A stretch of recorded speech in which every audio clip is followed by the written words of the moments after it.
wants to tame me. You can't catch me on the run, cause I'm gone, yeah. I blaze trails, set fire to what's behind me. No, I'm never looking back, I'm on the run. I could only ever be what I'm made to be. It feels good when I'm living on the edge. Watch me now, roll like thunder, gonna sacred ground. Can't stop me now, I don't give up and I won't back down. I'm a force of nature, can't be contained. I got lightning running all through my veins. Watch me now, watch me now.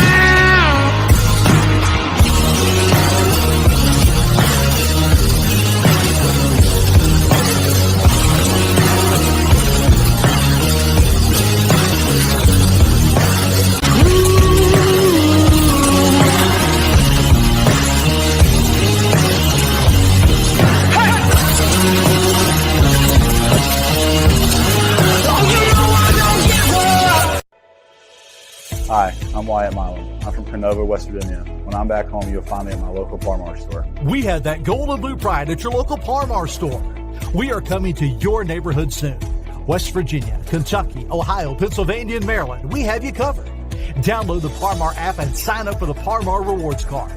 Food, gas, groceries, and more, we are gold and blue proud, and we are Par-Mar stores. If there's not a Par-Mar store near you now, there will be soon. Law offices of Mark Plants and Kevin Davis. First line of defense.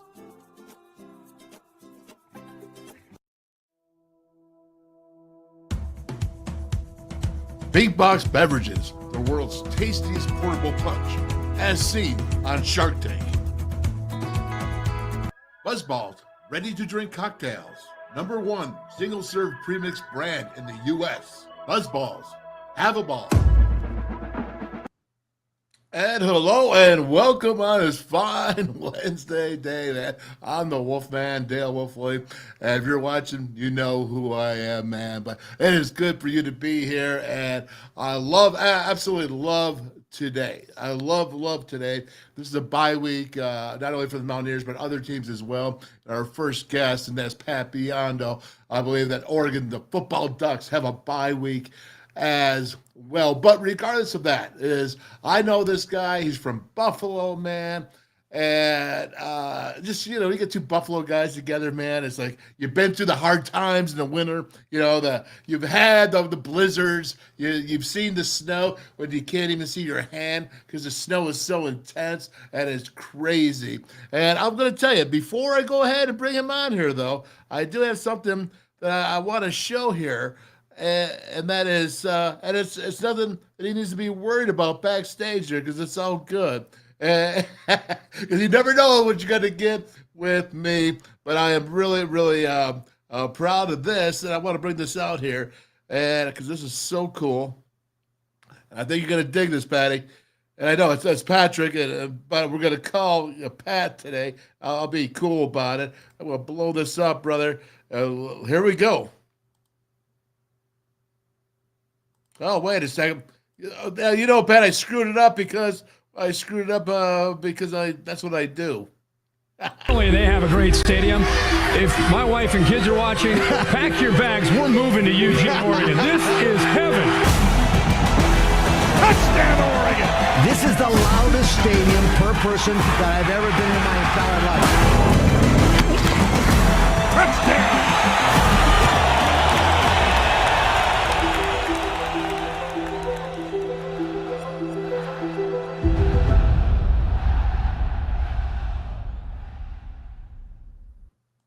Wow, no, that's pretty cool right there. So let me just say it right now, man, for everybody to see. And Pat Biondo, he is the recruiting strategist, head director of recruiting of strategy for the Oregon football Ducks. Pat, how are you, my man? Wolfman, I'm so pumped up to be here, bro. I know you've been on me to get on the show, and I'm really proud to be up here today. And love the intro video, man. It gave me some chills and some reminders of how special this place is out here. It really is, man. And even I know that from way back here in the East Coast, and known that, and they've always said it's one of the craziest stadiums to play. Now, do me a favor. Go ahead and pronounce the correct way to say the stadium? So it's Autzen Stadium. Autzen Stadium. Where does that come from? I am actually not quite sure, to be honest with you. I just know on game day that place is wild. It reminds me a lot. Obviously I went to West Virginia, and it reminds me a lot of Morgantown, the way down, surround them to no end, and it's fun being out here so far. Well, I bet it is, man. I mean, so cool. All right, tell us about this guy right here. Look at you. If you want to follow Pat now, again, we got to go back. And before I actually do it, we got to go back and we got to say, West Virginia, you were with Mike Carey before heading out to Oregon. And, do you miss West Virginia at all? It's Morgantown there, and the entire state met some. It's kind of the cliche thing, the state, the most important resource there is in my mind, and still have relationships with the back in West Virginia summer for a couple of days, just hanging up. It's always gonna have a special place in my heart. Absolutely. All right, you know what, Pat? Go ahead. I'm going to tell you something. Go ahead and come back on, please, and check it out. All right. So that's Pat. I got to show you this, but Pat, I got to tell you, I met him, man, when I first came back to West Virginia. Here we go. Let's see if we got it now. How you doing? I'm back.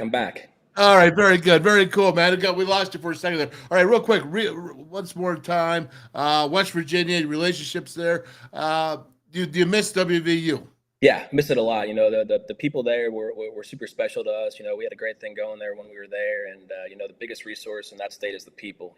Between the donors, the fans, the people I work with, definitely will always have a special spot in my heart for sure.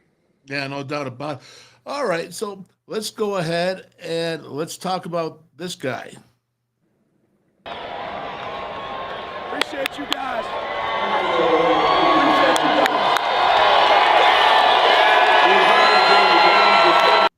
All right, Dan Lanning, man, what do you say about him? Man, so I had the pleasure of getting here kind of early on in his career. Being a first-time head coach, and really seeing him set the culture of what he kind of wanted Oregon to be. He didn't come in there with plaster words on the side of the building and said, "Hey, these are going to be our kind of our DNA traits," right? He wanted to know his team and get used to his team. They needed to learn him, but he needed to learn them too as well. So it's one of those things where you really saw the culture being built, his intensity, his passion, his day-to-day work ethic is by far some of the most impressive, not even on the football field with their guys, off the football field with player development and things they do in the community, but to recruiting too as well. And to have a great program, I'm not surprised what we've been doing and what we can accomplish in the future. But just an energetic, passionate man that is that knows football and is a great person. What makes the Oregon Ducks and Eugene so special out there that people say, it's a bit of heaven, just like almost heaven, West Virginia? What makes it? You've been to both places now. That's kind of cool. You get to judge here. Well, what do you think? Yeah, you're looking out of my window right now. You got the fall foliage in full effect with the sun shining, and it's definitely got some beautiful landscapes throughout the entire state. I think the cool thing about this place is, not only do they have a great institution, a great university, but life after football options too, and obviously, have some big alumni from Nike and Mr. Knight and what he's done for this place, not only for the football program but for the entire city of Eugene and the state of Oregon, is definitely a thing that is not common across the country, but has definitely made us kind of a little bit different in that sense. And he pours his love into this place, and you can kind of see it from everything that we have. Have you met Phil Knight? Yes, I have. He's around a lot. He comes to all the games. He loves being around at practice occasionally. But he's our biggest fan for sure, and he's around a lot, and just a great man and what he's done for us here at Oregon. Well, I realize all that he's done, and obviously he's influenced it so much. But is the man cool? Yes, yeah, no, he's really cool. He's as for as much as he's accomplished, and like the movie came out and everything like that, he is like the biggest, like when I say that he loves the Ducks and just wants everyone to be successful around him, like it's infectious. When you're around successful people like that and around the building, you kind of feel that energy you get from him, and 100%, man, he's just a really cool guy. What have you learned since coming to Oregon that you would point out and say, like, this is like a really cool thing about the culture? I'm not even getting into football yet, not getting into the program, but about the culture out there in Eugene. Yeah, I think, first is my first time living out on the West Coast, so, like you said earlier, Wolf, man, being from Buffalo, a far cry from where I kind of grew up, and kind of learning the different cultures out here, and it's definitely different, but at the same time, it brings a bunch of different people from all different ways of life, as most places are, and come together and see them support the Ducks and being kind of that mainstay throughout. We got great food, great breweries out here. We got a lot of different things out here that kind of remind me of Morgantown, a lot of mom and pop places that you want to go into, and just a great spot to be. And I'm really, really happy to be out here in Eugene. Is it a college town solely? Oh yeah. We are a college town. It's got a lot of different it's like Eugene and Springfield are kind of like the two cities that are nearby, and between both of them, kind of a little bit bigger than Morgantown, but at the same time have that small town feel, almost call it like a college city. It's got a little city downtown area, a little bigger than Morgantown, but at the same time, though, it's got a lot of eclectic and cool places to go to. Yeah, no doubt, man. You know what? I'm coming out there. You know what? And you're hosting me. And you know what? I will get green. Now, I didn't have green there, so this is Rich Rod's playing tonight. So I got the old Jack staying up there and supporting our Mountaineers as we always do, and always will till the day I pass away one day, whatever that may be, hopefully a long time from now. But we will always support. But Jack State's playing tonight. Let everybody know that. Coach Rich Rodriguez, Mountaineer brother, man, and it's great. Well, Timothy, she says Oregon is a beautiful state. I think I have to agree there. A lot of family comes from there on the wife's side, and it's where Oregon State, Washington State, where they all live and grown up. So I get it. It's the Northwest, and it's pretty darn cool. A little secluded. But when you go ahead and you are in the Pac-12, which is the last year, and all these teams are playing so well, but not quite as well as the Oregon Ducks, I would say right now. Maybe you could say USC is there, but overall teams that I've seen, when I look at that, Oregon's number 8 in the country right now. And what's going on? How competitive are you? Do you expect to be in the college football playoffs this year? Is it a hope? I'm sure it's a hope. Yeah, so for us in our program, we kind of take that 20-mile march mentality, right? So every single day we're getting 20 miles better. It doesn't matter the circumstances, doesn't matter who we're playing. We're always going to go 20 miles. Just if it's favorable, we're not going to go 80. We're not going to, if it's an easier team, we're not going to let them off the gas. We're going to go 20 miles, and that's how it is for us. We're like you said earlier, Wolf. We're on a bye this week, and our theme this week is the work week. We're getting back to work to make sure that we're getting better, and it's been a lot of fun to see. I got a big matchup next week. I got at Washington, the number 7 team in the country. Mm-hmm. So it's going to be a huge matchup for us. But we're just taking it day by day, Wolf. Obviously we always have goals to get to, but at the same time, though, we're taking this day by day, game by game, and next one up is University of Washington. Yeah, obviously the Huskies, right? That's a big deal and a big battle. But Pat, I never heard of a 20-mile march. That's new. Is that a landing thing? Is that It's a thing where there's people are going across. I think it was either the North Pole or South Pole, and when the mentality going into it was like, hey, we're gonna go as many miles as we can. So it might go 80 one day, when the situations got hard, they only went 5 miles, right?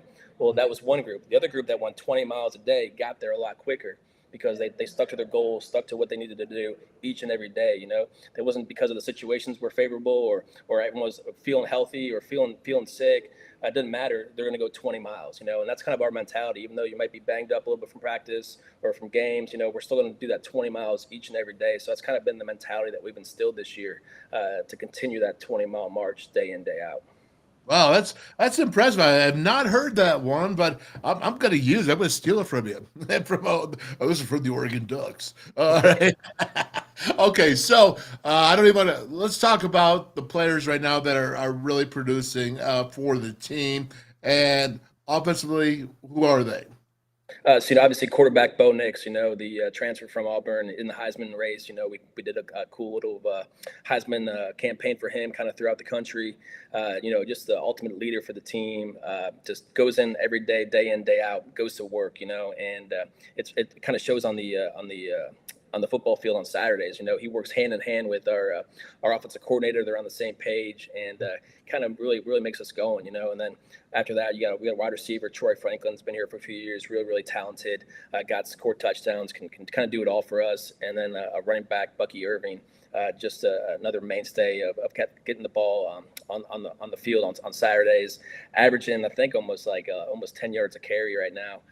Just really have an explosive season for us, So those are the kind of the main pieces. But if you go 1 to 11 out there on our football field, they all bring something really big to the table, and that's kind of why we're having success, because we don't like highlighting a lot of individual achievements. We're a big team, and one of our DNA traits is connection. And even when they talked to Bo. Yeah, he's in the Heisman race. So they're doing all this stuff about Bo, but Bo's big thing is about the team. How can you make the team better? And I think that's important for us. But on offense, those are kind of like the main three guys that they're putting a lot of points up there. And obviously, you can't forget the offensive line, Wolf. You know what I mean? No, you can't forget the Hawks. You know what I mean? Those are the guys that make it all happen for Bo in the running game, and they're doing a great job up there too. Led by our new offensive line coach, Alik Terry, does a great job of getting those guys ready every week, and super excited to see kind of each week how much we develop. Yeah, I'm sure. Why is it that Oregon is always gets those super duper, creative plays? Let's just put it that way. Always doing something creative, and that's just not. I mean, they've been doing that for quite a while now. I mean, well, what is it? Is it the air up there? No, I think you're just trying to be something different, right? Try to be different. How are you going to keep defenses on edge? Obviously these coaches watch a lot of film and game plan great, but if they see something they haven't seen yet before that might come out of a weird formation or different shift, I think it puts the defense a little bit more of a strain and a little more questions, because a lot of great coaches in this league and in this country they work long hours, and they put a lot of time in, and if we can kind of do something a little different, throw a little wrinkle in there, Wolf, and it works, why not? Absolutely. All right, so flipping to the defensive side, who's your standouts? Yeah, so defensively, we've got a lot of good players. Led up front, my name Brandon Dorless just does a great job for us.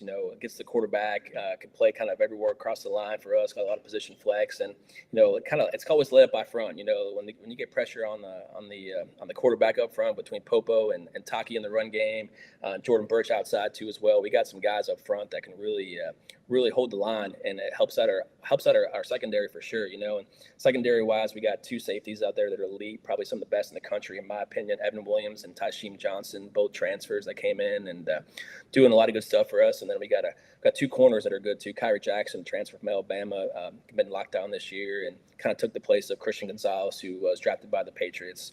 So we've done a good job of kind of making sure that we got guys kind of at each level that can make plays and kind of running the defense that our defense coordinator Tasha Poy's put in and has done a really good job with. Yeah, absolutely. I they're fun to watch too. I mean, I watched them, and you pulled out that Texas Tech win, and it was a good win, and things weren't clicking at first, but you got it there, and that's just a sign of a good team. And let's go ahead and move this on, because this is very interesting. What was it like in the whole transitional period? The Pac-12 has struggling to get a TV thing, all the talk, everybody talking, right? Everybody had an idea. Everybody had a source telling them it was going to be this, that. And then, it's not there. And you had to wait for a while to find out what was going to happen. How intense was it? Were you concerned? I mean, maybe concerned, but were you really worried? Or was it like, everything's going to be all right? Yeah, to me, it's like, we knew regardless of where we ended up, what conference it was, if it was ended up staying in the Pac or going to the Big Ten or wherever it might be, we were going to be a relevant regardless, right?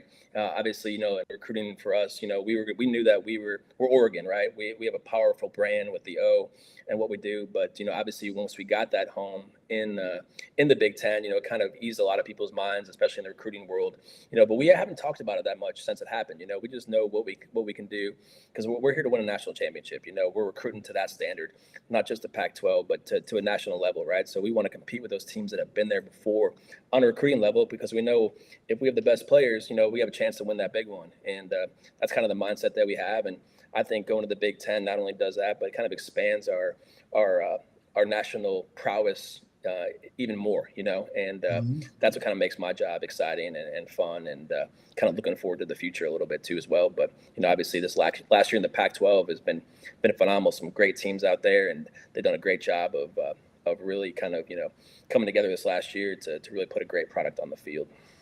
Yeah, and it's interesting that this actually, the Pac-12, the last year of these teams being in it, could be one of the best collectively of all the teams, because they're so strong in so many areas in the game of football. But last question about the Big Ten. Is everybody excited, or for the most part, everybody excited out there to be joining the Big Ten because it was the best option for you with the Pac-12 being down?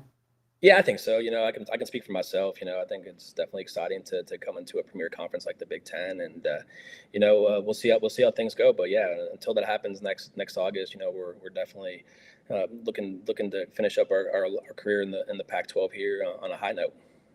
Yeah, now let me ask you this: where do you fly in and out of out there? Eugene, Oregon. We got an airport right here in Eugene that is used. It's actually really nice for us. We have a lot of commercial airlines that come into as well from kind of all over the country. So bigger airport than you would think right here in Eugene. So it's really, really convenient. Okay. All right. So, Betty, let's go to this. This is what I really wanted to get at, man. Okay. Director of Recruiting Strategy. What does that mean? You know what? It's funny. Titles are kind of a funny thing that we kind of do. I think the biggest thing for us and for me in my role is we have a huge team. We have a big team around me that we all kind of work together. Very, very little hierarchy here. We have a great team. Personnel side is run by our Tyler Dean, who kind of does all the evaluation of high school players and transfer portal guys and that kind of thing. And then beside me, we got Lydia Gibbs, who's our director of on-campus recruiting, and Brittany Legros, also just joined us on staff here a little bit ago to help out in on-campus recruiting. And then we got JR Mawala, does all the behind-the-scenes stuff. Yeah, so for me, it's like I just help out where I can. Well, if you know what I mean. It kind of brings back to my operations days when I was at women's basketball. Wherever we need to be organized and to make sure we have the right plan in place is kind of my role. And to me, it's a lot of fun. Whether it goes from itineraries making to just doing random stuff to make sure that our program is successful, and that's kind of my role here. And if we know a kid's committing here in a little bit, like, okay, how can we sign this kid? What do we need to do from a creative standpoint when they come to campus? What haven't we done yet? And just making sure we're doing things a little bit differently, right? Because every time a recruit comes to campus across the country, they're going to academics, they're meeting with the strength coach, they're meeting with nutrition, they're doing all these things, right? But what can separate you from the rest of the schools? And that's kind of my role and my job, to make sure that we're doing the best of the best. And it's a lot of fun, and Coach Lanning puts a lot of not to say pressure, good pressure. Pressure is a privilege, but good pressure to make sure that we're having elite visits, and that's kind of my role to make sure that happens. Now, if you look at the screen, I have most defensive blue chip commitments, Florida, and it's you guys, and that's pretty impressive, especially when your title is Director of Recruiting Strategy. Somebody must be doing a good job. Yeah, no, I think it just goes to the team and Coach Lanning, and that's what the staff have done. For us, it's big team recruiting. We're never it's never an individual, getting credit for something. It's all about us together, and I think that's kind of what we do as a staff is kind of our team is too as well, in terms of who gets credit. And definitely not a man to take any here for sure, but we've done a good job on our visits, and it's been exciting to be a part of a special place like this, that you can get the full package academically on the football field. Life after football. I mean, there's not a better place in the country to do it right here in Eugene. Yeah, okay, that's so cool. Take me on a brief tour of how you do a recruiting. When you welcome a high school or transfer portal young man, and what are they saying first? Yeah, they're going to see our facilities first. We have some unique facilities right here that are kind of, they might be 10 years old, but they look like they were built yesterday, and we're always continuing to add on to as well. So I think that's the first thing they see, just see the amount of resources that are put into here, and we talk about kind of living off the land, right? Living off the land, and the land here is not only the buildings, facilities, it's the people inside of it too as well. So when a recruit comes on campus, we are going to make sure they get to meet everybody. From it may not be their position coach, but they're going to meet the analysts, they're going to meet the students, they're going to meet everybody involved with this place. From the kitchen staff. The kitchen staff will say, "Hey, I love that young man that came," and to me, that's kind of the community and connection that we have with everybody that makes us different, and makes us a lot of fun. So from there, obviously do all the campus tours and things like that, and the academic support that we have. Obviously photo shoots were cool here too as well, of all the different uniform combinations that we might be able to produce for photo shoots. A lot of fun, and obviously if it's game day, they get to experience Autzen Stadium, which is in itself is kind of unique. And one of the cool things, Wolf, I don't know if you know this, but after the third quarter, they play the shout song. And Bills fan, after the score, oh yeah. So here at Oregon, they play the entire song. So I remember my first time walking out there, and end of the third quarter, and everyone's going wild. I was like, I know I'm home when I heard that. Are you serious? You serious? Wow. Yeah, it's incredible. You gotta take a look at it one day, Wolf. It's a lot of fun. I'll send you a video, but yeah, and I think after that, just being around us and the staff, and then recruits obviously being there with their future teammates too as well on the team, getting to know them is always a huge helpful part of it too as well. So yeah, let me ask you this, Pat. What did you think when you first saw the facilities there? Like you walked in and said, "Man, I'm working here now." Whoa! I pinched myself, Wolf. You know what I mean? Like I remember when I pulled in for the first time, and you literally you pull underneath the building to park your car, and there's a beautiful mural right on the side of the parking garage, and you're like, "Where am I?" And they call it the Bat Cave, and it really feels like you're a Batman. You know what I mean? And it's like you go up these elevators, and the details in the elevators are incredible. So then you walk up here and you see how much space we have, and how much thought and time was put into this building. Super incredible. And I remember being here for the first month. I was getting lost every day. I'm like, where am I going? But obviously been here for a little bit now and know my way around. And it's kind of cool when new people come that haven't seen it yet and they see it for the first time. They're like, this is amazing. And you're like, yeah, because you kind of take it for granted when you walk in a place every day. And you're like, yeah, this place is kind of amazing, Absolutely. All right. So last question here. I'm gonna let you go, brother. But listen, because you can tell, I love. Such a cool place, and there's so much history up there too. I mean, it's just so many cool things. But it's a new day, a new game, and you are director of recruiting strategy. Obviously, all the Coach Lenny, he's very heavily involved. You're involved with that. But how much is the game changing, and how are you going to go forward, and how do you look at it about going forward? Are you like, I got to be creative here? We got to do things that are different than others. NIL, transfer. I mean, it's all crazy. Yeah. I think our roles in the recruiting and personnel department have changed tremendously over even the last 4 or 5 years. And for us, we got to be on top of everything, whether it be a transfer portal kid, whether it be NIL, you know what I mean? And we think that, we've had success in the portal since we've been here. We're going to have success in the NIL place, market. It's like, what can we continue to be doing different, right? And what can we do? And obviously having success on the football field helps too as well. When you have success on the football field, it makes everyone's jobs just a tad easier, but also kind of elevates the expectation. And for us, we love the expectation of having successful teams, and we're going to do everything we can, to make sure that we do. And it's a lot of fun being here at a spot like that. Yeah, no doubt about it. All right, so Pat Biondo, follow him. I'm telling you, all you youngins out there, and you think you might want to go to Oregon or go out there, go out and visit. I mean, it's just absolutely fantastic. It's amazing. I'm not jealous. I'm not jealous of anybody. I'm happy for you. And I got to tell you, in a non-condescending way, brother, I'm proud of you because you know how much I love you. And it's amazing that you're out there. Director of Recruiting Strategies, really happy for you. And last thing here, Timothy Green says Oregon has really good seafood. Is that true in Eugene? Oh yeah, they got good seafood out here. But by the coast, we're about an hour from the coast, so we got a lot of good seafood too as well. You can't beat the food, can't beat the landscapes, the mountains, the coastline. It's impressive. Okay. Well, hey, best of wishes to you, man. I'll check in with you later, but everything you're doing up there, man, best of wishes, congratulations, and continued success. All right. Thanks, Wolfman. Go Bills. Oh, Josh Allen, baby. Out of here. See you, man. All right. Boy, I love that, man. Pat Biondo, what a special dude. He is Buffalo. Buffalonians, they keep their heart, man. They might be off at a cool place like Oregon or West Virginia, wherever it may be, but they keep their heart for the Buffalo Bills and Buffalo Sabres. Yep, I got a hat to prove it already. Well, here we go. Listen, so now we're going to have Darryl Prue come out, WVU's resident specialist hooper, WVU Hall of Fame, DP. What's up, DP? What's up, Dale? Dale, you might not be jealous, but I'm jealous. Imagine all the Nike stuff I get out in Oregon. Oh my gosh! He's just all over it, man. Man. Think about it. I'm just totally nowadays you can get so much gear from Power 5, but multiply that times 5 with Nike, right? When you're right there at Eugene. Exactly. I mean, it's crazy. The facilities, you said that they go into the back cave down there. They have to go up so they park underneath. I mean, just absolutely crazy. And I don't know if you heard it backstage, but he said Phil Knight's really cool. I don't know. I've heard that. If you know Phil Knight, you get a lot of different kind of Nike stuff. Very good. Hey, listen, man, let's take this here. Let's hear from Abby Pearson right now, and let's give Parmar's due.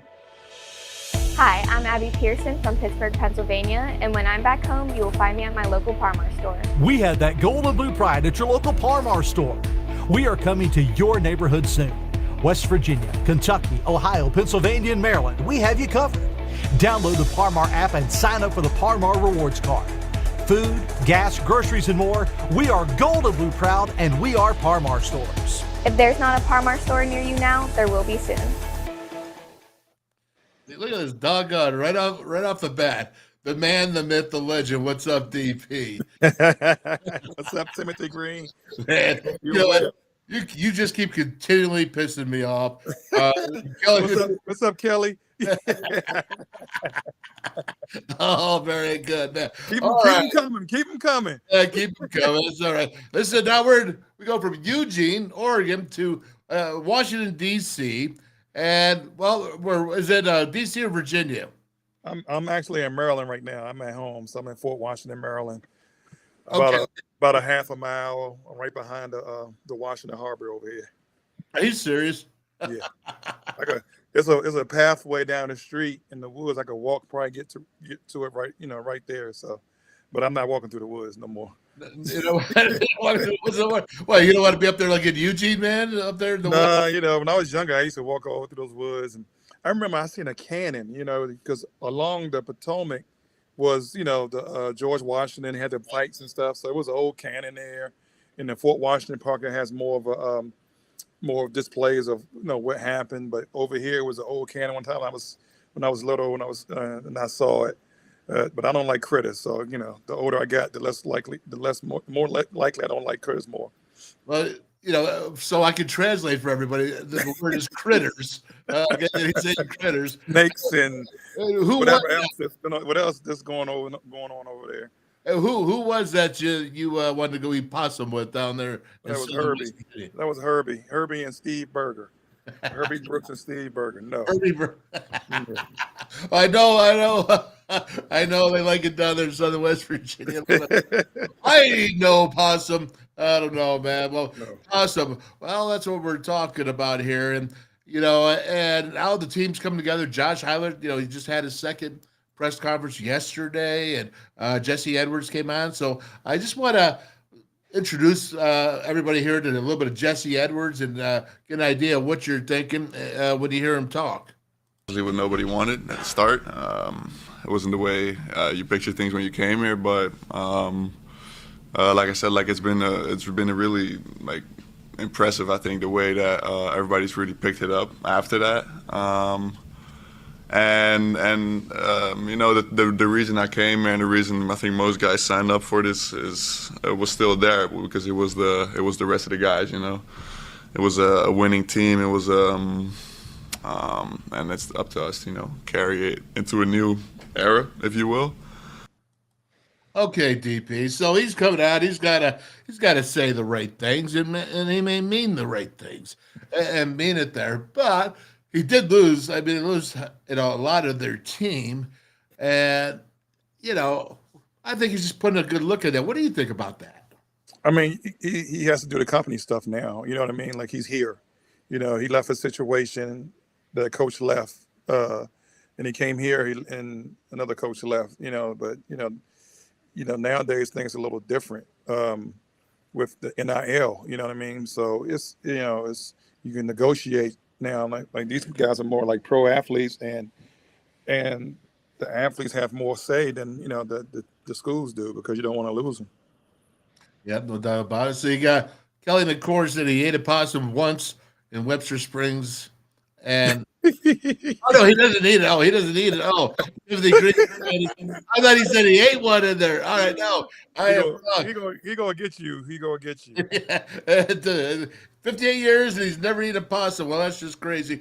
Herbie would tell you you're missing out. I'm with y'all, fella. Might have been a raccoon. Might have been a raccoon. It might have been a raccoon. It was something. It was critter. 2-3 zone guy. You played your whole career 2-3 zone, and now you're playing man-to-man. How's that transition been? I mean, it's definitely been 4 years of 2-3 zone, so it's getting used to a little. Yeah, exactly. I mean, of course I played like man before that for most of my life, so it's still like in there. It's just getting like the new. What was ever happening in the last 4 years of man defense and a lot of new play sets, whatever. Getting used to that, so it's definitely some adjustments in there. Okay, so he's talking about the 2-3 zone. Been doing it at Syracuse for 4 years, and now it's not that. At least not the majority of it. What you say? Well, what's going to happen? A lot of teams is going to pull them out to the pick and roll, and they're going to pick and pop their guy. You know what I mean? So now they're going to see how he reacts to it, how he plays it.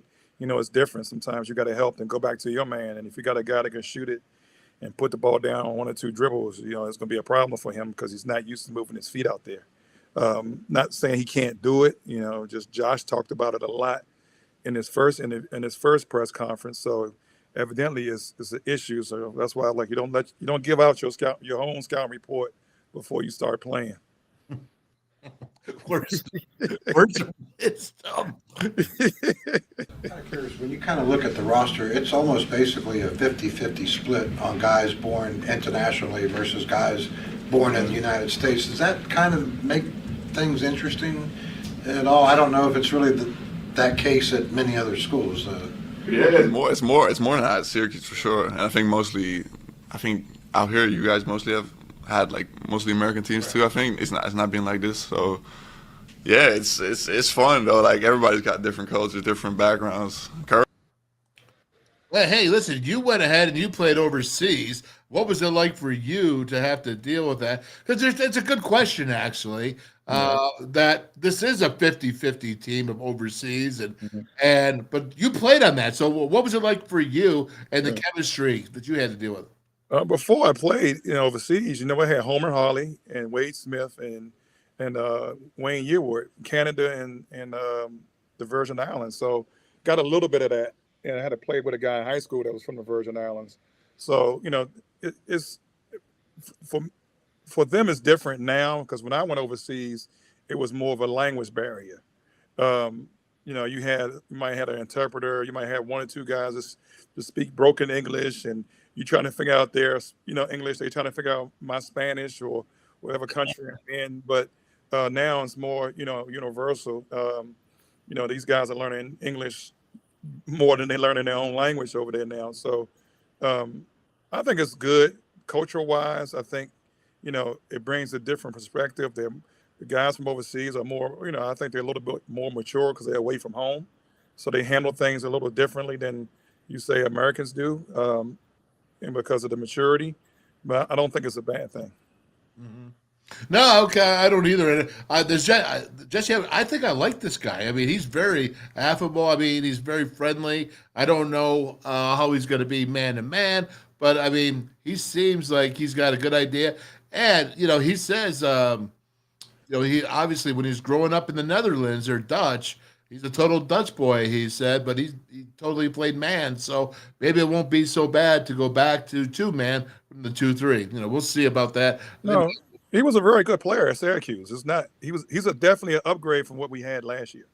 You know what I mean? So that's the plus. I think that's why they brought him in, because he was a big upgrade. No offense to Jimmy Bell and anybody else that was there. His numbers, and he was consistently, putting up good numbers. You know what I mean? I don't care if he played man or zone. You still have to rebound. You still have to score. You still have to, do other things, and he did it. Very true. And I wish the best for him because I really like him. I think there's one more here. Anyway, I mean, were you looking forward to that, to seeing what it would be like and what was playing for Jim like? Yeah. What he's talking about being forward is that Bob Huggins, I cut this off, but Bob Huggins is not there now. So he was looking forward to it, and now he has to deal with him not being there. That's the question. No, for sure. Like at that point, I would have had 2 Hall of Fame coaches on my resume. So definitely, I was kind of devastated when it happened. Of course, playing for Bayonne was a great learning experience. Really, like next to Huggs, like he's one of the legends of the college game. So. What do you think about that, D? I mean, you can't go wrong with those 2 coaches. You know what I mean? You go from one to the other. There's no drop off. You know what I mean? The only thing is different. Syracuse won 1 championship, and he hasn't won one yet, but he was close. So, he won a lot of games. You know how to win. And I think, it's like apples and oranges. You might like apples more than you like oranges, but they're both great. You know what I mean? So. And they're great for you. I think he's he put it in in a great perspective, and what I respect about him, he didn't jump to leave right away. He didn't put his name in the portal. He stuck it out. Yep, he sure did. How about this? Mike Rollins says we can't get off this possum thing. EP, did you actually see Steve and Herbie eat possum? I live in Beckley for over 35 years, and I didn't hear of anyone eating possum, but he's seen, I'm taking it, that eating groundhog. Is there a difference between groundhog and possum to you? Those are what you say critters, right? How do you say critters again for me? They're all rodents. They're all rodents to me. Oh, say critters now. So look, I didn't see him actually eat it, but Herbie told me and Chris Brooks many a time that he's eating raccoons and possums and stuff. So I believe him. He wouldn't lie to me. And I wouldn't go to his home. I ain't go to his home until I was a grown up and I had my own car. I could leave and go somewhere and go to McDonald's. That's a true story, by the way. You would not go down there with him. You did not want to go back home with them until you could actually be able to escape and they were going to start eating possum. Exactly. Critters. There we go. Josh Eilert is yesterday his press conference. I cut it way down. There's a lot of questions he is fielding. Only his second one. It had practice 7 days now, but he's already got personnel issues, and we know about the Jose Perez. But this is what he had to say, and we'll hear a couple things about it. Jose Perez situation. The student privacy laws. I can't get into all that. I'm proud of Jose for coming in here and finishing his degree. He got his undergraduate degree here at West Virginia, and certainly that's a priority for student athletes to get that degree. So I'm really proud of the fact that he got that, but I can't go any further than that. Okay, here we go. So Perez in his statement mentions that there is an issue with him not attending study hall.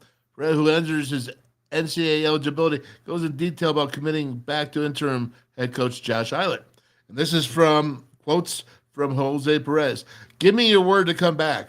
I went to bat for you in all meetings, went behind the scenes to get recruits, recruited, hosted every player since I've been here. Then get thrown to the street like a critter. That animal says there. All right, so 25 years old as a grad student in undergrad classes after I graduated. Never accepted being put in undergrad classes, but people wanted me eligible. Only disagreement was not going to study hall, and that's where the decision was made. Nowhere else.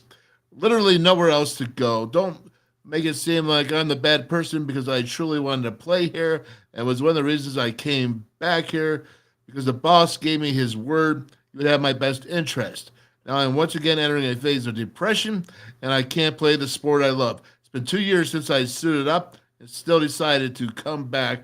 Good luck with nothing but the best to Mountaineer Nation. A lot in that, DP. And, I'm not sure. I don't know how much to take.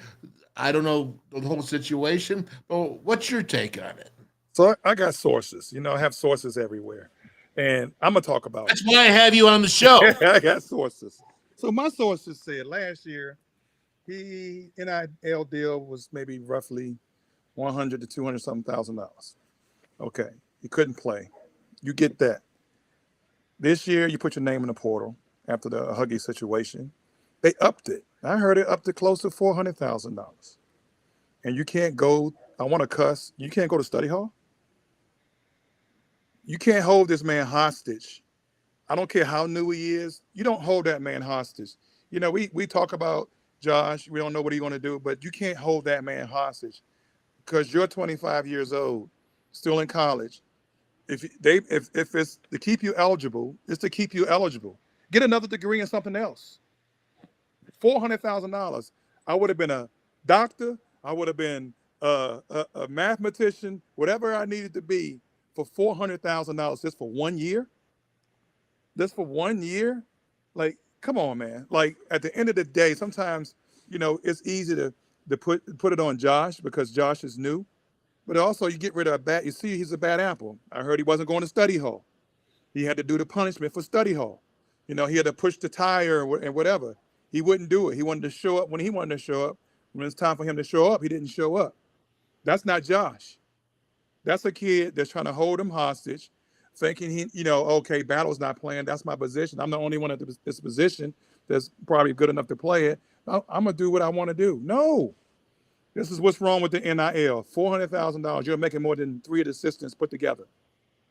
And you think you can do whatever you want to do. It doesn't work that way. $400,000, and you haven't even made a basket. Right, for the gold and blue. Yeah. Not a basket. No, for the gold and blue is what I'm saying. Yeah. Yeah, no, I agree. I did not. That's first for I'm hearing that. You know what? Then kudos to Josh.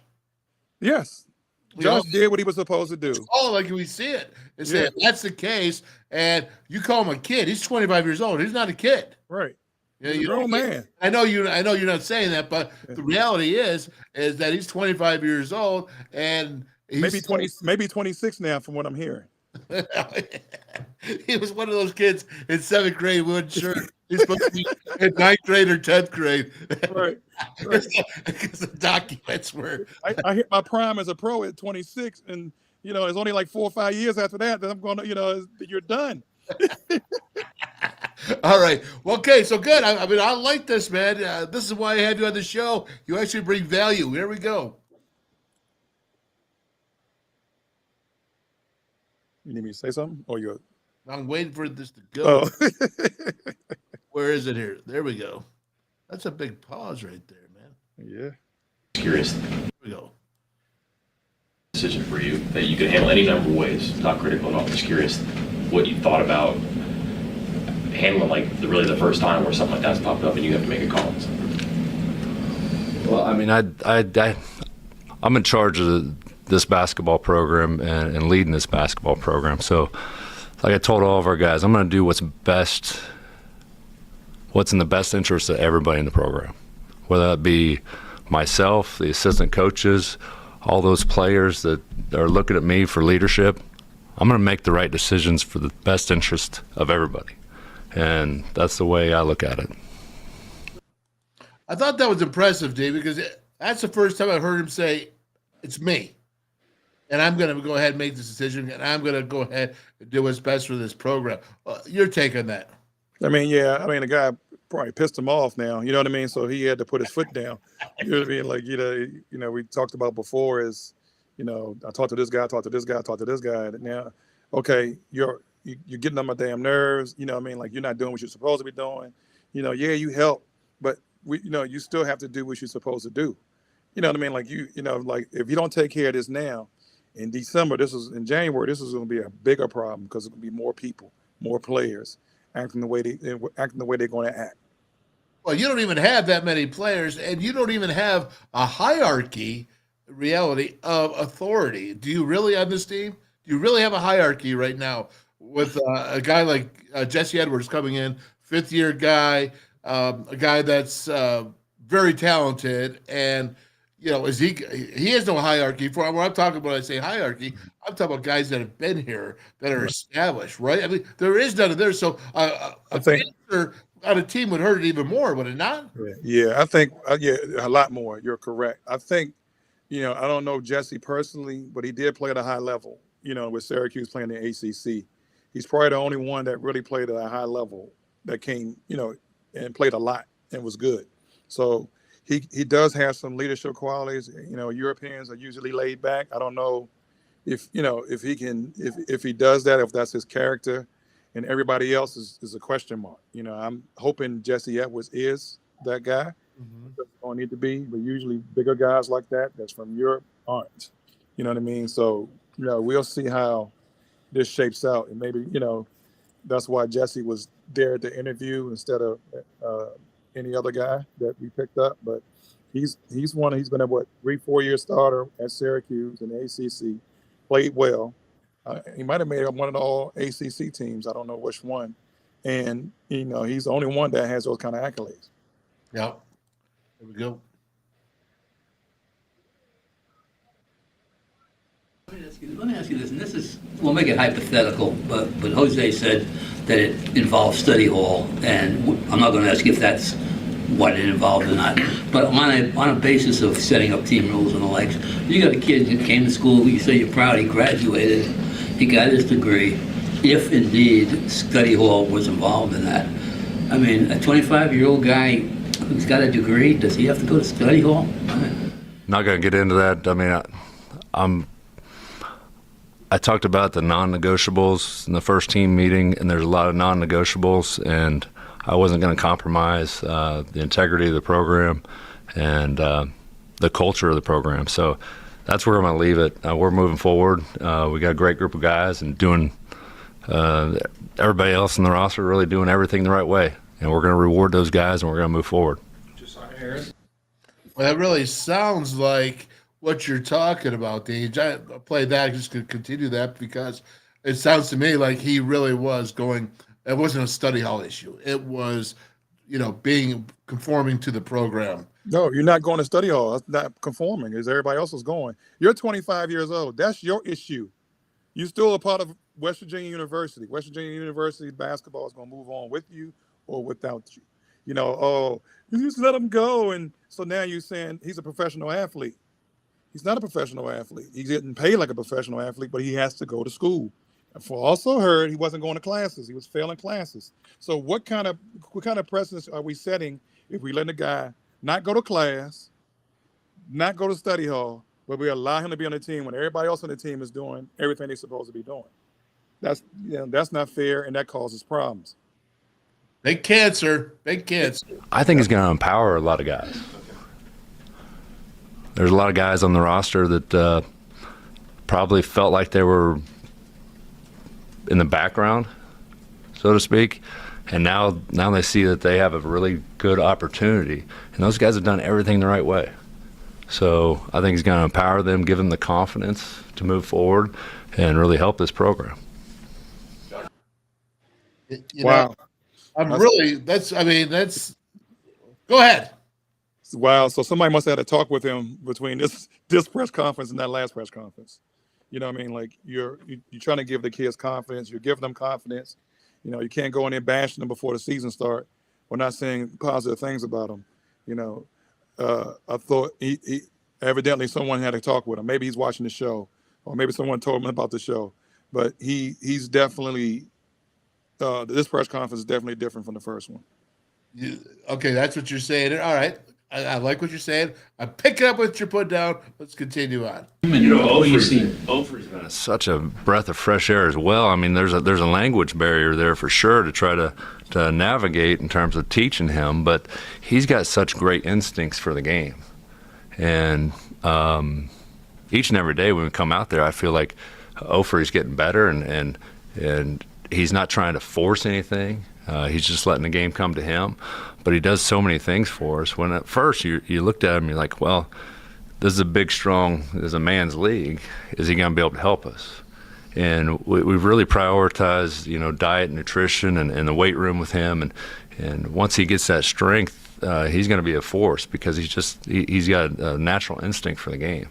So he's going to, at first you thought, well, maybe he's not going to get very many, minutes, and we're going to develop him. But we're looking at Ofri as playing a significant role.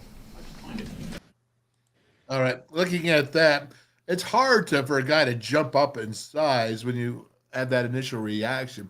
Is this because it's being forced on him that he's going to have to play, or what are you seeing there? Ofrin's a 7-footer. Yeah, he's a big guy. He's lean, though. Yeah. So at first he was like, wasn't that the one he was saying in the last press conference? Oh, we might find some time on the floor for him, but he's doing a good job battling Jesse. Now he's saying something different. So,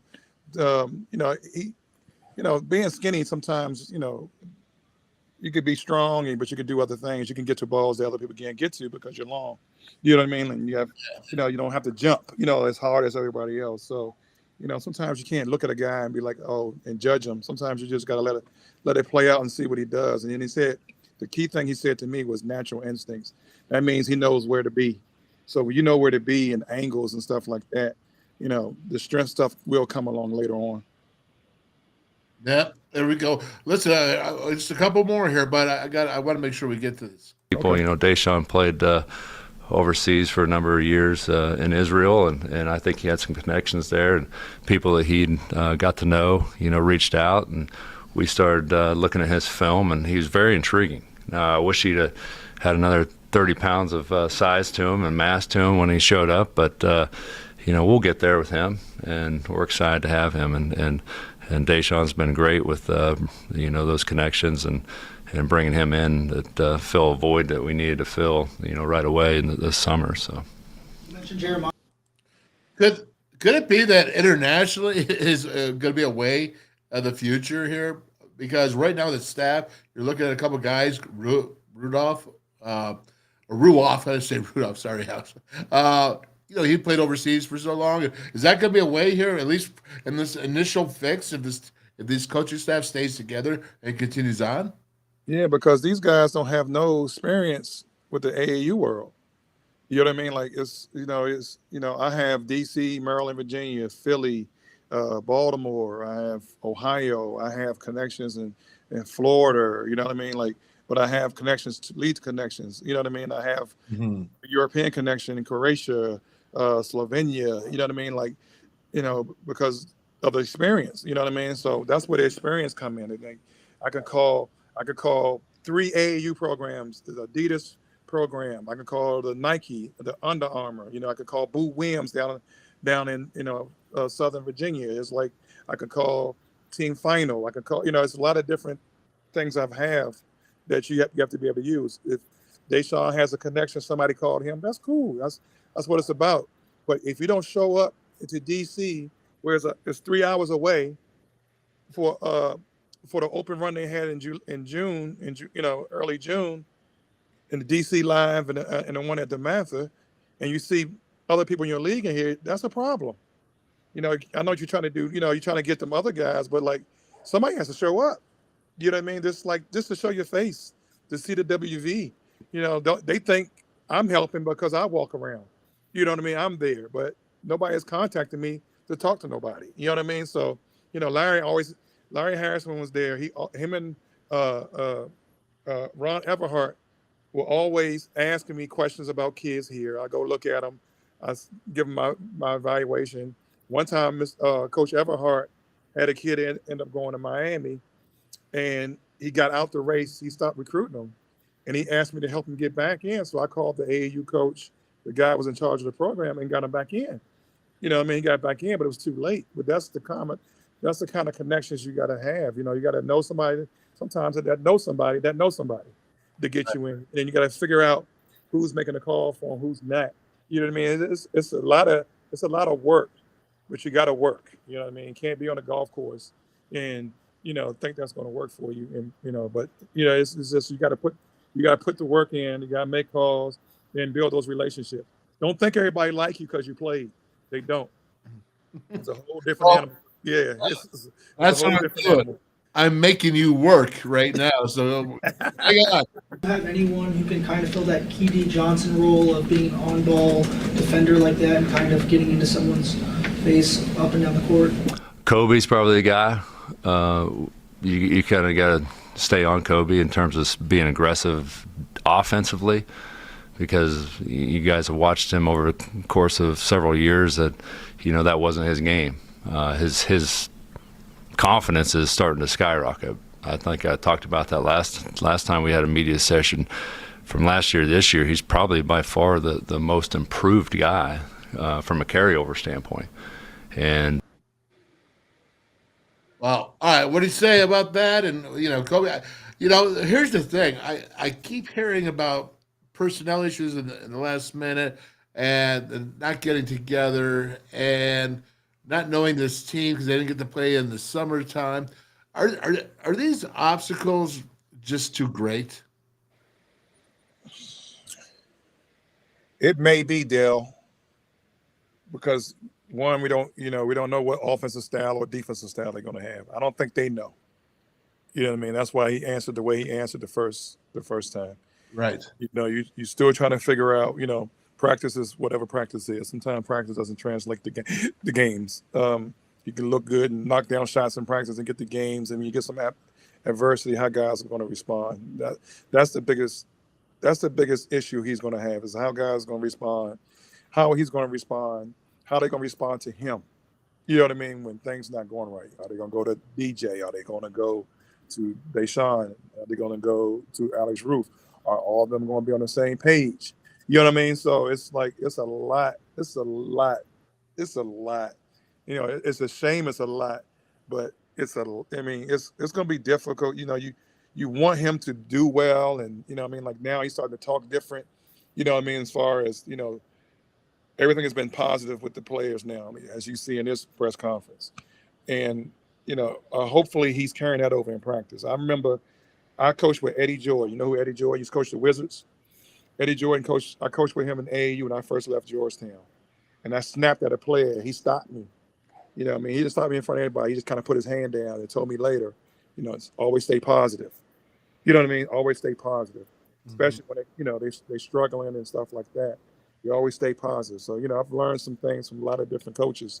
You know what I mean? So, that's the thing he has to do. He's going to have to stay positive because, through this press conference, now they're asking him different questions because they're not asking him, how good, he's asking how's everybody doing. He's telling them, he's doing better. He's doing this.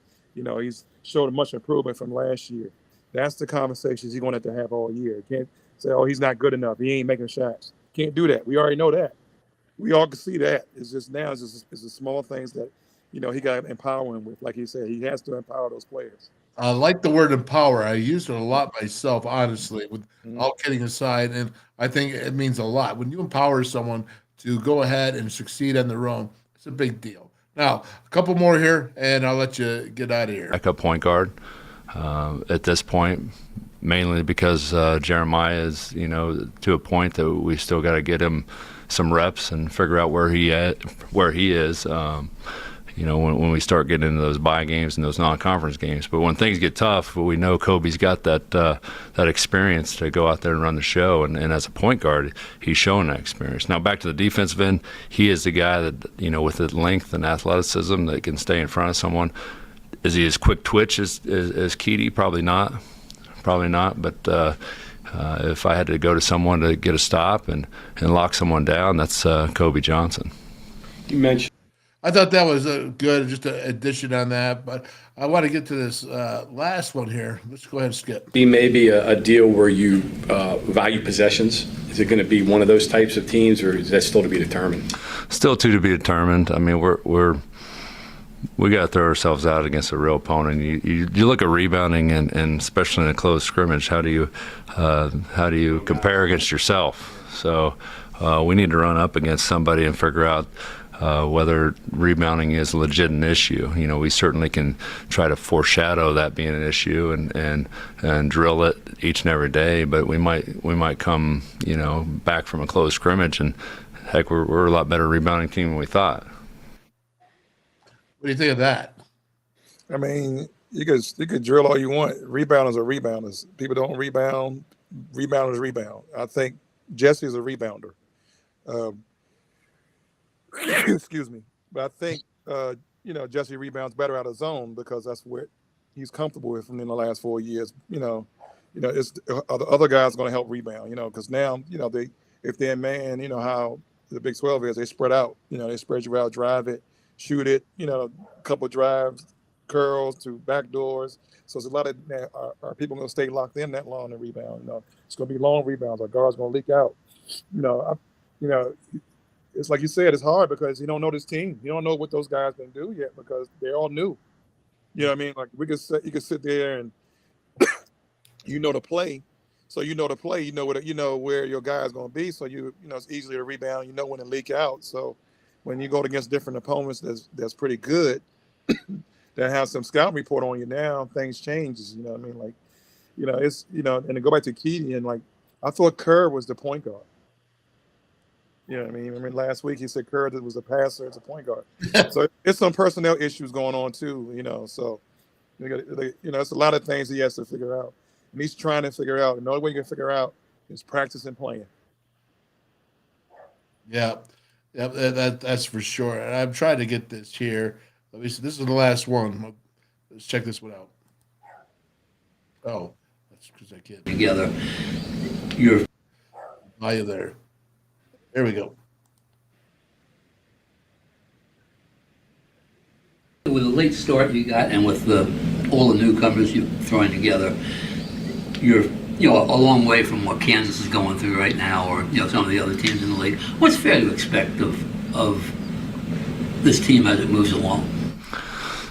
I don't even think it's fair to really, have those conversations yet. We certainly, the ultimate goal is to get to the NCAA tournament with the best possible seed. And that's, I had those guys get together and do their team goals. And so many times over the years, I've seen the lofty goals, and nobody really put together the goals and the system in place to get there. So I told those guys, and I saw as leaders, I said, when you do that and you have those conversations, put some systems in place. Put some numbers in place in terms of like offensive efficiencies, turnovers, how many you want to limit to or whatever those things are. That's all good stuff and everything, but it's like, first of all, you said it's not fair to evaluate yet. Like I said, but go back to my earlier question, is it too late then? Because, the clock has started. The games are coming. And, you better get them ready, and you better ship them in shape, and you better figure out who you are, and you better figure out where you want to go. And I do like what he says about, writing stuff down. I always believed in visualization. God bless you. But I always believed in visualization and a way to get there, knowing how to get there. So I do believe in that. But at the same time, I got a half and half answer. Like, it's not fair. Well, this is Division I, Power 5. You got to get it's fair to ask because people want to know because there's just it's Power 5 and it's too much money involved. It was he left everything too wide open, just like you just said. He left everything too wide open, and that's where the confidence has to come in. Mm-hmm. We're gonna get there, is what he should have said. We're gonna get there. Kansas has been together. His coach been there 20 years. Great coach. I'm gonna get there. You know what I mean? It's my first year. I'm gonna get there. You know what I mean? I'm gonna work my way there. How fast I'm gonna do it, I don't know. You know what I mean? Like it's like Kansas is a different beast. They got different players, but you recruited these players, and they all late. You had 3 or 4 guys leave. I think that's going to be the biggest. Yeah. The biggest for me was Mitchell. Yeah. You was counting on Mitchell to come back, and Mitchell would have helped ease a lot of different things. You know what I mean? Because he can score and rebound. He proved it. He done it. You know what I mean? but then everything else would have been, all kind of off kilter until you settle in. But you can give it to Mitchell and he can make something happen. Now you don't know who you're going to give it to. You don't know what you're going to run on offense. You don't know what you're going to do on defense. You don't know what that person's going to do now. You don't know what that person's going to do. You don't know who your defenders are. It's just, he's just in an I don't know situation. He just got to be, when he's talking, oh, we're going to get there. If we're not there yet, we got to get there. We're going to get there. You know what I mean? I don't know if he will. I'm not saying he won't. I just don't know if he will. From his lack of confidence in these interviews is not helpful. It's better than this first time. But as you hear, there's a depth issue. There's a personnel issue. The team is not put together that well. You got guys that's coming from other teams that wasn't that good. They were good pieces for a couple minutes here and there, but now you turn them into starters in the Big 12.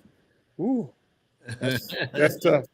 See, and here's what I guess I'm trying to get at, because I know coaches, and coaching in football is the same as coaching in basketball for the same thing, relationships and understanding where the pieces go in the puzzle. So when I sit there, I say, okay, I'm Josh Eilert.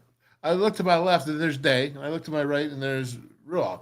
And then I see Jordan McCabe, who just graduated last year. And I've got, okay, all right, what do you guys think? And what's, for all these questions that you just said, the answers are there because you're unsure. They can't answer them either. Or are they getting those guys so much better with extra time, extra film work? You know what I mean? Like, when I started at Georgetown, those guys wasn't ready yet. Roy Hibbert and Jeff Green were freshmen. Right? They were freshmen. Jeff, I didn't work with Roy. I worked with Jeff Green all that year. And Jeff Green was a center in high school. So we worked a lot of different things. We worked on a lot of different things. We lose in the NIT. Next year, all work. We get to we was one shot away from the Sweet 16. We lost to Ohio State. We lost to Florida, who ended up winning the championship the first time. And, we was that close, you know what I mean? But it was, I had my own mind. The other coaches had their own mind. And I thought, like Coach Thompson, like what needed to be done. How can we help win? How can I help you win? How can I help those players get better to help you win? A lot of guys always talk about, well, they can't do this. They can't do that. They can't do this. We're doing this wrong in the game. We're doing that wrong in the game. Okay, how do we fix it? How do we make it better? What do we do? Do we change what we're doing on offense? Do we change what we're doing on defense? Do we do a position switch? Do we take somebody out? Those are the conversations these guys need to be having. It can't be, okay, Josh, you're saying you're right. You're doing everything right. You're doing this right. Or maybe we need to do this. John empowered all us to have an opinion. Might not take it all the time, but I was blessed. He took mine 99% of the time. And I was blessed because he trusted me that I saw the game like him. I don't know how Josh see the game. I don't know if, like Deshaun sees it the way he does, or DJ sees it the way he does, or Alex Waroof, or I don't know how McCabe sees it. You know what I mean? So there's different ways of, when I was working, I've been around Deshaun, got a good basketball mind. I've been around Alex Roof. I think when I was around him one time, I thought his basketball mind was pretty great. But sometimes already knowing what to do and trying to get people ready to do what you already know is two different things.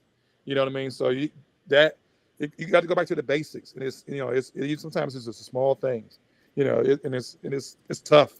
He's in a tough situation. That's why I think he should have got more veteran guys that's been around. No offense to none of those guys. They were great hires, but right now, if those hires were with Huggy, you good. Now you got all non-experienced guys. I don't have. I have Division I coaching experience. I have Division I playing experience. I went to the Final Four. I won championships in the Big East. I won championships in the MEAC. I know how to win. So do those guys know how to win, or they just know how to play? It's two different things. So, it's putting all that stuff together is hard. I don't care what drills you do. Guys still ain't going to get it when the lights come on. Well, You know, Dave, that's my whole thing that I'm just saying is these obstacles are so steep. So steep. I mean, you saw a Hall of Famer, Bob Huggins, go what, half the season before he put in that team together? Half the season with the veteran staff. Yeah. The veteran staff, and now you want a youngin, and this is to anybody. Josh Eilert, man, my gosh. Dude, you're taking on incredible responsibility. Like the fact, you talked about that Jose Perez kicking him off because you were doing the right things. Yeah, you're doing the right thing, man. But again, they're asking him something that's going to be extremely difficult to get this team mojoing because you can't sit there. You got one guy, Dickey, right there, the guy that's supposed to be over it. I mean, let's just say this, all right? Why did they even go ahead and this is not a hit on Josh, but why did you just hire Deshaun? He's the name. He's the lovable one. He's the one that went to the Final Four. He's the guy that went and played. Okay, so why didn't you just hire him? Because you're doing the same thing. And that's it. This is not a shot at Josh. But what I'm saying is Deshaun's a name. All right, and so if you're going to go with a name and then go with a supervisor above, I'm throwing this out there. I'm not, once again, I am behind Josh Eilert, and I want him to succeed. But again, why? I don't understand this whole picture. I don't get it. It's, I really don't want to say it on air, but it's the reason. It's all kind of reasons. Just like the reason they don't hire Everhart. I don't think you can control Everhart like you can control a Eilert. Okay. I think some people could tell him what to do or what not to do. And Everhart, they probably felt he's old enough where he's just going to be set in his ways and he's going to be this, he's going to be that, which is most men are. But it's I think it's that's a deep rooted question for West Virginia, period. But it's one that should be asked. And there's not a reporter, maybe besides Bob Hertzel, but have the balls to ask it. Yeah, no, was Deshaun on he wasn't on the staff last year, so that's one of the reasons why they probably went with somebody on. I mean, we talked about somebody on staff. I was just throwing his name out there. Yeah. But I see what you're saying as as a former player, because you hire all these other former players. The McCabe thing is like way off base. You keep. I'm sure. He was told to keep DJ and Alex Roof just stepped into the situation. And if I was Deshaun, I would have stayed with the NBA. I mean, like he probably was not making as much money. He wanted to be back in, Morgantown and stuff like that. At the end of the day, NBA is NBA. You move up faster in the NBA than you do in college. And moving up in college, that might not mean staying at Morgantown. So, it's a lot of unknowns and who's making the calls, and you try to please the fan base behind all these former West Virginia players and with no experience, and you know what I mean. Like it's like it's tough. It's tough. And everybody wants to say to me, D, and they say, well, it's just an interim position. And if he has success, he can go ahead and continue on, which I'm saying, I hope Josh Eilert succeeds. All right. I also know how tough it is to go ahead when a Hall of Famer has a tough time putting a team that hasn't played together half a season or more, all right, to get them to play together. And now you're asking it for, I mean, it's almost like it's a cruel position. It's a cruel ask. It's not Josh Eilert's fault. No, it's not his fault at all. It's just like, you hire within to keep the guys you had before.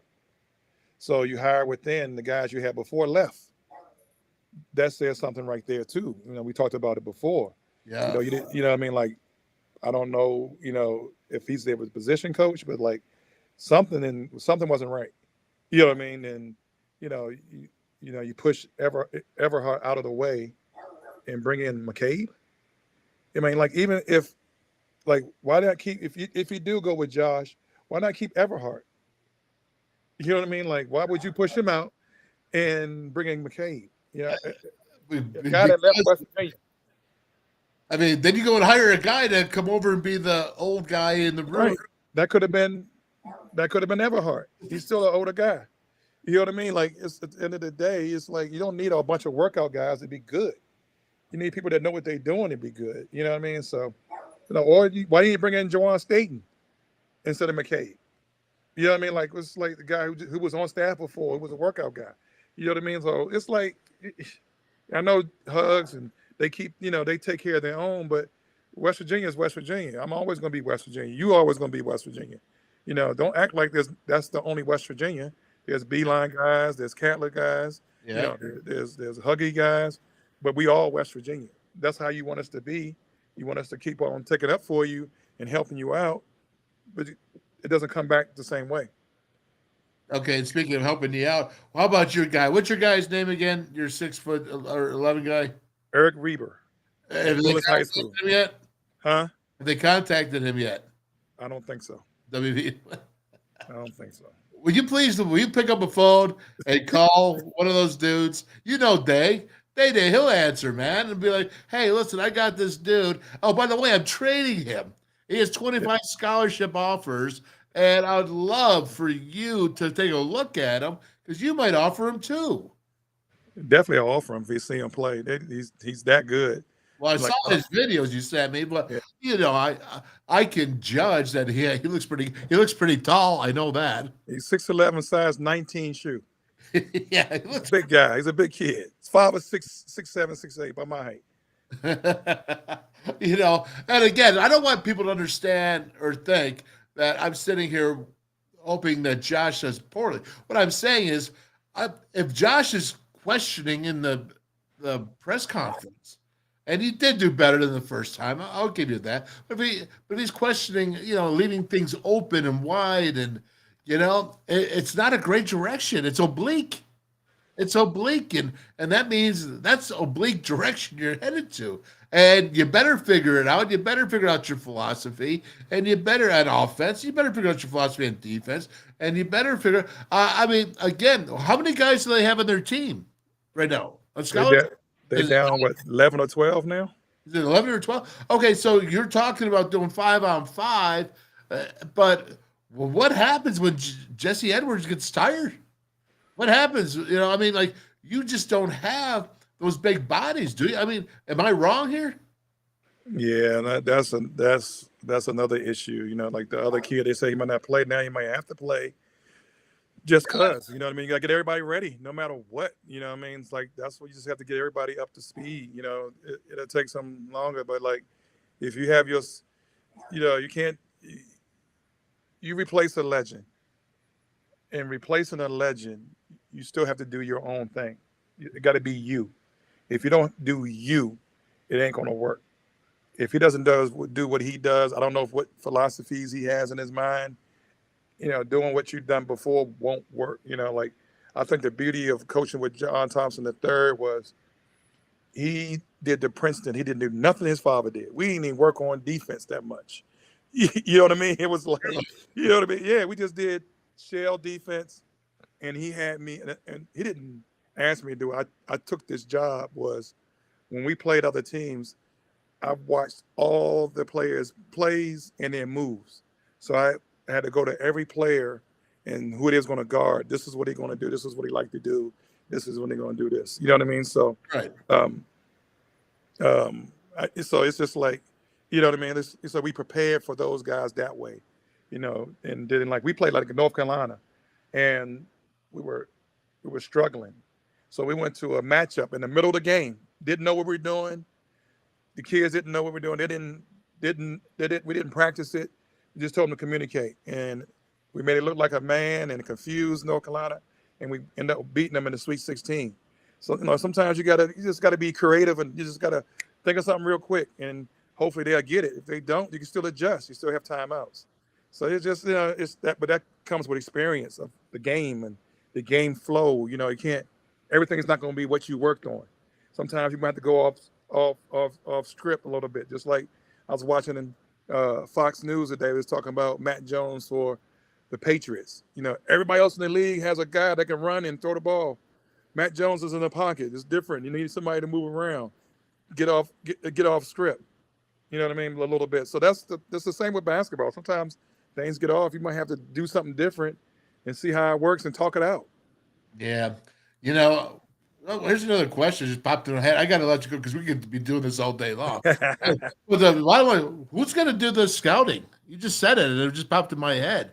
I mean, I remember each coach did it for Bob Huggins. Each coach would go and rotate, and they'd take turns doing the scouting. But is Jordan McCabe going to know scouting? Yeah, it's like when I first started. Think he going to do it? Is he going to do scouting? It's going to have to be Roof. I think Roof and Butler and DJ. You know what I mean? Like when I was with Georgetown, this is how. So when I did my scouting for John, so he trusted me enough to do it, but I didn't have to do it because I did mine personally for him, and he would write the stuff on a board that I wrote down. I see him pull his papers out, and he'll write the stuff on the board. So when he goes to look at film, and I gave him my report, he knows what he's looking at. So he got comfortable with that. Then when I left, I was at Morgan. I did scouts at Morgan, and we beat a couple teams. And I came back. There was another coach that wasn't strong enough. He was, so the other coaches would ask me to do his scout for him. So I helped him out with a scout, and I did a scout. And the kids trusted it. I grew when I did mine with Morgan. From the first and the second. I was trying to do it like the other two guys. I said, you know what? I got to do it like me. My scout. You know what I mean? So that's the thing. You got to do it what you see. You got to trust your eyes, and and that's kind of hard because you can, before we had the computers, how did you put a DVD in? And I was listening to the commentary, and I was like, that's not right. That didn't happen. So I started cutting the sound off until they gave me a computer. You know what I mean? And I could stop and go back and pick up things and stuff like that. And it's tedious, And I knew Larry Harrison used to do a lot of it, and I used to look at it and stuff like that, and we'll have conversations and stuff, just like we're talking now. Sometimes I might pick up something from you when you talk about football. Yeah. You know what I mean? Just because we're talking, and the same thing with me and him. He'll ask questions and stuff like that. I used to get calls from scouts in the NBA asking about players and from other teams and what did I think and stuff like that. So it's more than just say, oh, he's a good shooter. If he likes to go this way, he chooses to go that way. He does this. You know what I mean? So, he doesn't like pressure. So it's a lot that goes along with this, and I'm sure they're going to use some of their old scouts. But you're right. I don't know who's going to do what because it's not an experienced scouting team.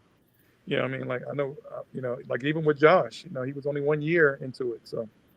I mean, I'm sitting here. There's just so many things that I just think this is a really tough ask, and I think obviously we're going to have to go ahead. What was the question? As Mike Rollins said, it's too late for the transfer portal, right? That's too late. That's shut off. That's started. Yeah, it's all too late for that. And you got what you got, and you got to find out what you got and go with what you got. I just think that I'm just worried that they're going to be able to make it through the season with all their starters. I mean, this is if you had to say, if you're going to go with a bench, how many guys on the bench would they go with on this, you think? 7?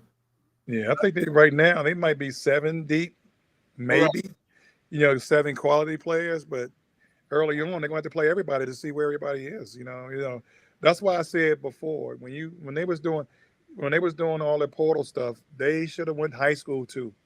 At least you have some young guys. You got some young guys. Well, I think that's because of Hugs last year, right? Yeah, but even in June, this guy's late. This guy's late, and so you might find a guy. You might find a gym. You know what I mean? Might find a practice player. You know what I mean? Yeah. So, all right, man. GP, listen, we got a lot more time to talk about this, but I like it when we just go ahead and break it down and just start talking real. Yeah. And because these are real challenges for him. And again, I want everyone to know that, DP, you are all for WVU. I'm all for WVU. But the realities are the realities, and we always tell the truth, man. We're just going to say it out. And this is really tough. Man, we're not wishing bad on nobody. We want him to win. We want WVU to win every sport. I wear my WVU stuff to school. I got so much WVU stuff. Everybody knows. I got a stick on my car. I got my number on the back of my phone. You know what I mean? I got it everywhere. And people associate with me with West Virginia, especially in this area. They know. They all know. I'm in the Hall of Fame. I'm not repping nobody else. I am not repping no other. It's hard for me to wear even my players I work with their stuff because I'm West Virginia. 30 years ago, I played there. I went in the Hall of Fame. I am nothing but West Virginia. I'm never going against West Virginia. The only time I was going against West Virginia when I was coaching at Georgetown. That's right. And that's okay. And that's okay, right? It's okay. I tried to be an employee at West Virginia first, and I've been trying, so it wasn't my fault. And listen, I'm going to tell you this, all right? There's two things, all right? Number one is it's a critter, okay? And number two, there's another guy that has more gear than you do, but it's Oregon's, and that's Pat Biondo. Oh my gosh! Oh, the lime green shoes, the football helmets, the football uniform. I'll wear a football uniform. I'll never wear a football uniform. I'll wear one of theirs. I might get a motorcycle or bicycle and put one of their helmets on and ride around the neighborhood. I don't know what they said. They said they got like so many different combinations that it's ridiculous. But it's ridiculous. You know, whatever. But hey, I would know this as I would love it if WVU football would wear their traditional colors once. So we're 4 or 5 games in the season, and they haven't worn their traditional uniforms once. So I don't know if they still have traditional uniforms. Let's say this. The guy's doing a pretty good job this year. Who, Neil? Yeah. Well, right now, yeah. I've been giving kudos with kudos and kudos, man. I know you are. I'm just saying. I just want to put it out there too, because I was a little worried too, like everybody else. But he's doing a good job. So, I think so far. Okay, so far. This is the best coaching I've ever seen him do personally. In the 5 years that I've watched him, 3 of those years I was up close, watched him very closely. Last year I separated and watched from TV and all that, but knowing who he is and all that, this is the year that I see him coaching like a coach that's probably I'm not gonna say the seat's on fire for him, but his pants are on fire, man, and he's on fire for winning. It's definitely on fire. It's been on fire. Everybody in the national news says it's on fire. And I'm gonna say one more thing. Like you coached football, I coached basketball, coached it at high level. When we're talking about high level play and coach. We're not talking about as a fan that what they should win every game. Yeah, we want them to win every game, but in reality, we're just talking about reality and facts. We're never going against West Virginia, but we see what we see, and sometimes we have questions on what we see as coaches, former players, whatever you want to call it. We study. When we do, I know Darryl does the tape and he studies what he needs to study with football. When the basketball season, I study tape. I study the opponent and then study us. And, we see things. And a lot of things we see, especially during the basketball season and pregame podcast, it showed up. Yeah, it did. It showed up. I was relying on you guys, but I was strutting around with it. And I'm like, yeah, that's what we said. That's what we said. Hey, Huggy, that's what we said. Yeah. So all right, man. Well, listen, hey, DP, Darryl Prue, WVU Hall of Fame, man. We'll have you back on real soon, whenever you can. We love having you. Resident basketball starting to kick up, man. So we're going to get it rolling again. Oh, yeah, I can't wait. All right, brother. Take care now. All right, boss. Have a good one. See you. You too. All right, Darryl Prue, man. Love it.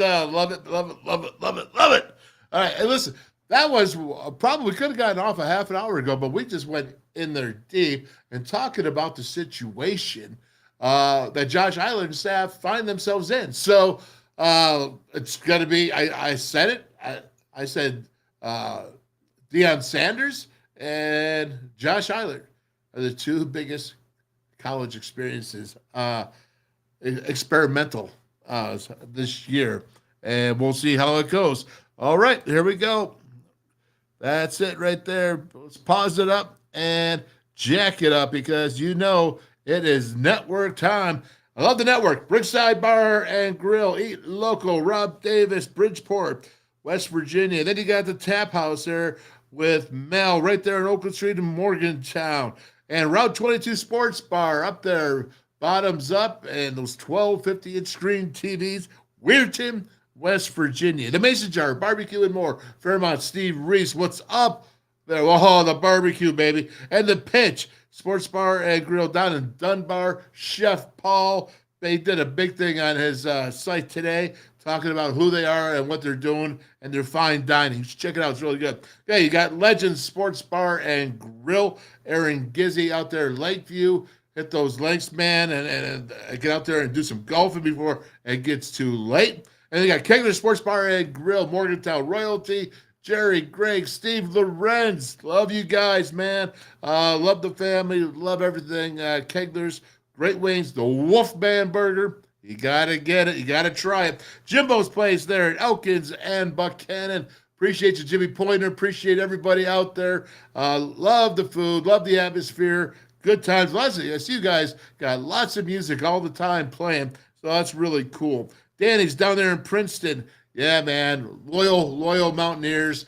Always out there. Very, very astute, too. I get a lot of people contacting me down there in Princeton, talking WVU football. Very astute in your observations. And then you got Calacino's right there in Beckley, West Virginia. Pizzeria and Sports Bar. Love the za. And Calacino's in Beckley. It's one place to go when you're in Beckley, and that's Calacino's. And you got Cantrell's River City Grill and Pub in Hinton, West Virginia, right on the river. So cool. Can't wait to hang out there. And you got, of course, Archies up there in Pittsburgh, PA, East Carson Street. Great wings, great cool. Just a cool place, cool environment, and it's very, very fun to go there. And then you have, of course, the Pallet Sports Bar in Scott Depot, Taze Valley, and it's great. It's got all kinds of craft beers, cool place to hang out. It's a really cool, chill vibe, good food, good times at the Pallet. And last but not least, we have the Jar Restaurant and Hotspot, just changed over for the Mason Jar Saloon. New ownership, taking it on their own, making it their own, and doing a fantastic job. Love it. Shout out to all the WolfMan's co-network. We really appreciate you, and we can't wait, or I can't wait to come in and to enjoy your establishment. That's for sure. Alrighty. Anybody have anything for the good of the cause? Anybody here you can always join the conversation. All you got to do is let me know. You got to just let me know, and I will let you on, or you can go ahead and you can write me anything that you like. People contact me all the time through social media. If you're on Twitter, go ahead and retweet it. It doesn't matter if it's live or not. If you're on Facebook, go ahead and share it. It doesn't matter if it's live or not. If you're on YouTube, go ahead and subscribe to the WolfMan's Call Network right there at Wolfly64 on YouTube. We got some more things, some more areas that we'll be coming out of. I'm not going to mention them right now, but I know that we're getting a website and a whole bunch of things are just getting really cool. We're really growing. We really appreciate it. Really appreciate all your support. Hope you're enjoying this bye week that we've had. We went over the football, got some guys. Pat Biondo, what a guest. He's a Mountaineer. He's also an Oregon Duck, and he's also a Buffalonian, so I love him for all three of them. And, the truth is that he was a great Mountaineer, great dude, man. So appreciate him coming on the show today. DP, WVU Hall of Fame. He just told you he's a Mountaineer through and through, WVU Hall of Fame hooper, wears the gear, does nothing but supports WVU. Hey, will somebody please tell Josh Eilert, Deshaun, Alex Ruoff, or Jordan McCabe that Darryl Prue, Hall of Fame WVU, is personally training a 6'11", forward. All right, I'm not sure if he's a center. I think he might be a center, but personally training him, who has 25 scholarship offers. Give him a call. Say what's up. What's up, DP? What's up, Hall of Famer? What's up, WVU? What's up? Right? What you got there, man? Let's call, because you know what? He's training them. He can feed them. And he can feed them all the good stuff about WVU. Who's the best center in the land? That is offensive lineman. center. Well, that could only be one. And that, of course, is Zach Frazier. Hi, I'm Zach Frazier from Fairmont, and when I'm back home, you'll find me at my local Par-Mar store. Have a great We night. have that gold and blue pride at your local Par-Mar store. We are coming to your neighborhood soon. West Virginia, Kentucky, Ohio, Pennsylvania, and Maryland, we have you covered. Download the Par-Mar app and sign up for the Par-Mar rewards card. Food, gas, groceries, and more, we are gold and blue proud, and we are Par-Mar stores. If there's not a Par-Mar store near you now, there will be soon. Law offices of Mark Plants and Kevin Davis. First line of defense.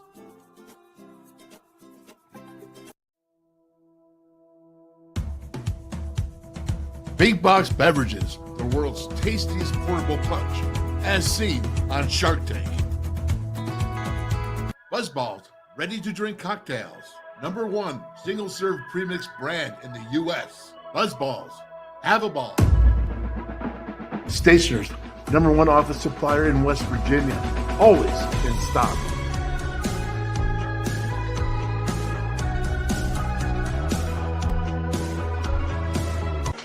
All Mini, the anywhere, anytime chargers, powering a connected world. Never buy AA batteries again. Rechargeable 500 times plus. Paul Mini AA USB lithium battery, as easy to charge as your cell phone. Sustainable energy, stay charged. Go green, save green. Feel the power of Paul. Order now at paulmini.com.